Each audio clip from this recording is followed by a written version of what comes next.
So the first half of Peacemaker Season 2 is out, and I'm here to give you my thoughts on it.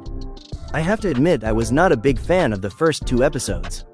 I thought episode 1 was pretty boring compared to Season 1's first episode, and for the most part, not a lot happened during the episode. But to be fair, the purpose of the first episode was just to set up the plot for the rest of the season, but I still would have appreciated it if the episode had a little more to offer. The next episode was a little better in my opinion, but it was still suffering from the same issues as the previous episode. Nothing really interesting happens for the most part, but it does introduce a pretty hilarious character, and the episode overall is pretty funny. But it doesn't get good until near the end with the eagle fight scene. Oh, and I almost forgot. Season 2 has a completely new theme song and I am not a big fan of it. I do like the dancing in it, but the song overall just isn't as good as the one from Season 1. And I have no clue why James Gunn thought it would be a good idea to change it.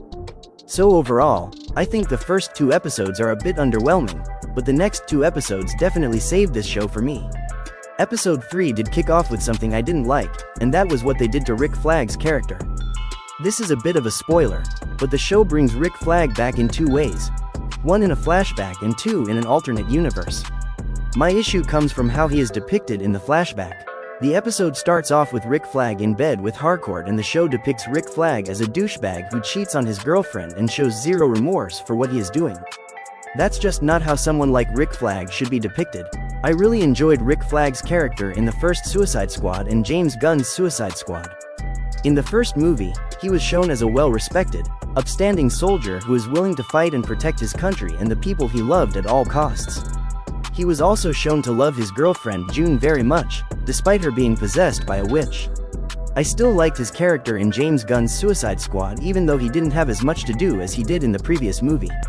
I still thought his character stayed in line with how he is normally depicted in the comics and the previous movie.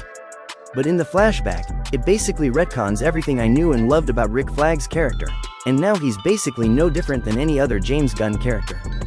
I think a major problem with how James Gunn operates is that he only knows how to write lovable douchebags, and a character like Rick Flag kinda goes against everything James Gunn tends to write, which is probably why he is changing his character because it's easier for him to do.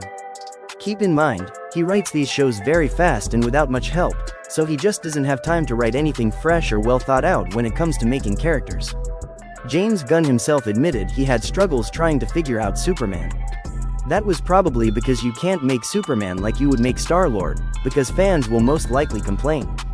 And that's also probably why Gunn tends to focus on smaller heroes that most people don't know about, because he can change the characters to be however he likes, and most fans won't care because they don't even know who they are. Just look at the character Vigilante. In the comic books, he has nothing to do with Peacemaker and was mostly associated with the Teen Titans. He wasn't some random guy working at a restaurant. He was a well-respected district attorney who turned into vigilante after his wife and kid got murdered and decided to take justice into his own hands in similar ways to the Punisher. But in Peacemaker, he is depicted as a weird guy who wants to be accepted by everyone but tries too hard to do so. I'm not saying I don't like his character in this show, because I do, but what I'm trying to say is I wish Gunn would try to give us more well-thought-out characters because not every character needs to be a lovable douchebag. And he shouldn't be making already established characters into jerks just to fit them into his writing style. So episode 3 didn't start off how I would have liked it to, but I still loved the rest of the episode. It was fun to see how different all the characters are in the new universe and how differently the people in this universe view Peacemaker. I'm also enjoying seeing Peacemaker interact with his brother, and I can't wait to see where they're going to go with it in future episodes.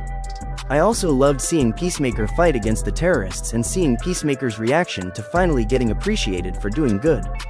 So overall, episode 3 was really good, but episode 4 was by far the best episode of the season. The episode does a good job at keeping you engaged in what's going to happen next, and where the first 2 episodes were slow and struggled to keep the story going, this episode is rather fast-paced.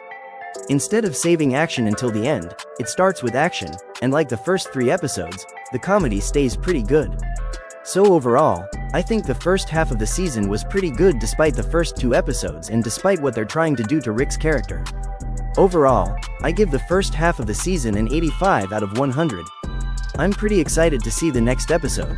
I have a really good feeling about it, but I hope they do clean up some things because sometimes this show does feel a bit chaotic. But I'm sure this show will continue to get better and pick up steam the longer it goes on, and I can't wait to watch the rest of this show and make another review. So if you want to see that, hit the subscribe button and give this video a like so I can make more videos like this.